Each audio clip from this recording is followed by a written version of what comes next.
Karibu tena kwa mara nyingine katika simulizi ya David sehemu ya 3. Wakati ule nilikuwa bado nimesimama pale getini nikimwangalia yule mzee akiondoka kwa haraka. Sikuelewa kwa nini alikuwa ameingiwa na hofu ghafla. Lakini nilijua jambo moja. Mtu aliyekuwa ameniambia ukweli wa kwanza kuhusu wazazi wangu alikuwa amekatisha mazungumzo kwa sababu ya wale watu waliokuwa kwenye pikipiki. Niligeuka kuangalia. Walikuwa wanaume wawili. Walivaa makoti meusi mepesi na kofia zilizofunika sehemu ya nyuso zao.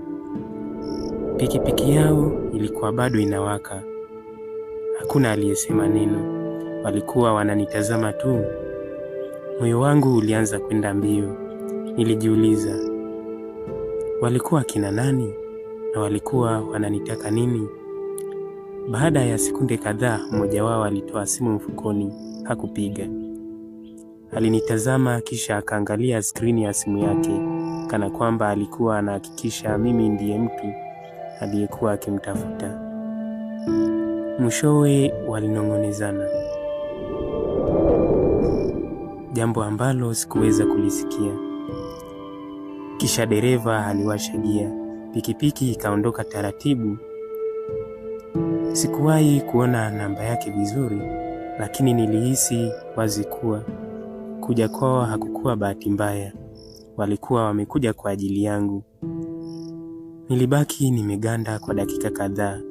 Nilitaka kumfuata yule mzee, lakini alikuwa tayari amepotelea kwenye kona ya barabara. Nilirudi ndani ya nyumba, nikafunga mlango. Kwa mara ya kwanza tangu nifike pale nilihisi nyumba ile haikuwa tena sehemu salama. Niliketi sebuleni. Nikaanza kukumbuka maneno yake. Watu waliowaua wazazi wako bado wanaishi ndani ya kijiji hiki. Maneno yale yalikuwa yanajirudia kichwani mwangu. Maneno yale yalikuwa yanajirudia kichwani mwangu. Nilijiuliza, kwa nini hawakukamatwa? Kwa nini hakuna aliyewahi kuniambia? Na kwa nini mjomba wangu hakuwahi kutaja jambo hilo? Nilitoa simu yangu, nikampigia mjomba. Alipokea baada ya mlio wa 3. David, umefika salama? Ndiyo. Kulikuwa na ukimya mfupi. Kisha nikamuuliza swali ambalo lilikuwa linanisumbua. Mjomba, kweli wazazi wangu walikufa kwa ajali? Hakujibu mara moja. Nilisikia akivuta pumzi. Mbona unauliza hivyo? Kwa sababu kuna mtu ameniambia kuwa waliuawa. Ukimya mwingine. Safari hii ulikuwa mrefu zaidi.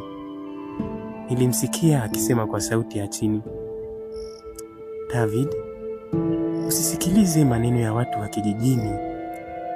Lakini hakuniacha nimalize. Nisikilize mwanangu. Maliza kilichokupeleka huko halafu urudi mjini haraka. Kwa nini? Kwa sababu sipendi uwe pale kwa muda mrefu. Unaogopa nini? Hakujibu. Badala yake alisema, tutazungumza ukirudi. Simu ilikatwa. Nilijaribu kumpigia tena, hakupokea. Nilihisi kama hata mjomba alikuwa anaficha jambo. Jioni ilianza kuingia. Niliamua kutoka nje nikazunguke kijijini. Nilitaka kuona kama kuna mtu mwingine angenitambua. Nilitembea taratibu. Watu wengi walikuwa wananikazia macho.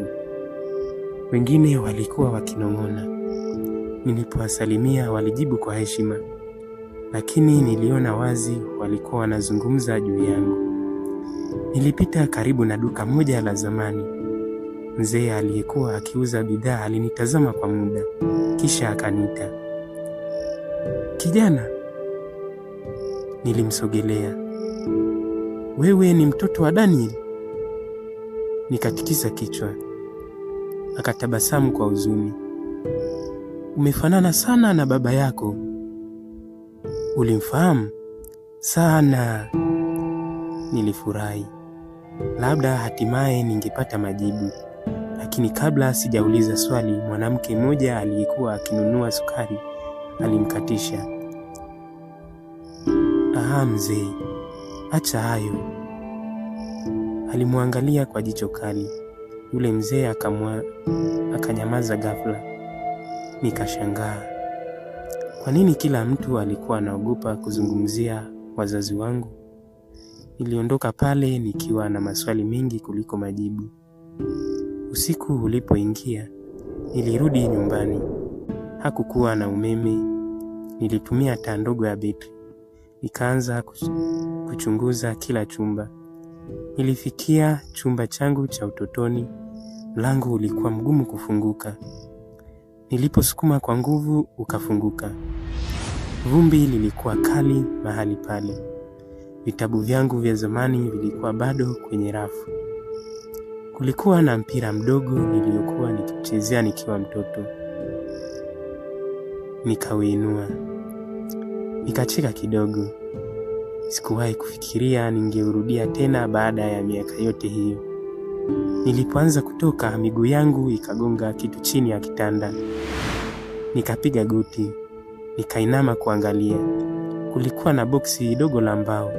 Lilikuwa limefunikwa na vumbi zito. Nililivuta kwa shida. Lilikuwa limefungwa kwa kufuli ndogo, lakini kufuli ilikuwa imeharibika. Nikafungua. Ndani yake kulikuwa na vitu vitatu tu: picha ya familia yetu, saa ya mkononi ya baba, daftari jeusi lililokuwa limefungwa kwa mpira. Mapigo ya moyo yakaanza kuongezeka. Nikatoa lile daftari. Kwenye ukurasa wa mbele kulikuwa na maandishi ya mkono: mali ya Daniel isisomwe na mtu mwingine. Mikono yangu ilianza kutetemeka. Nilifungua ukurasa wa kwanza. Lakini kabla sijasoma hata mstari mmoja, nilisikia dirisha la nyuma likigongwa kwa nguvu. Pa! Nikainua kichwa changu haraka. Mtu fulani alikuwa amesimama nje, lakini kutokana na giza sikuweza kuona sura yake. Nikachukua tochi na kuangaza dirishani. Kwa sekunde moja tu, nilimuona mtu huyo akigeuka na kukimbia. Nilikimbia mpaka nje. Nilipoangalia chini ya dirisha, kulikuwa na bahasha nyeupe. Nililiokota. Juu yake kulikuwa na maneno yaliyoniogopesha kuliko kitu chochote: usisome hilo daftari. Nikainua macho yangu haraka, lakini mtu aliyeliacha lile bahasha alikuwa tayari ametoweka gizani. Nilibaki nimesimama nje ya nyumba, nikiwa nimeshika daftari la baba mkono mmoja na bahasha ya onyo mkono mwingine. Na ndipo nilipogundua huenda mtu fulani alikuwa ameniangalia kila dakika tangu nilipowasili kijijini.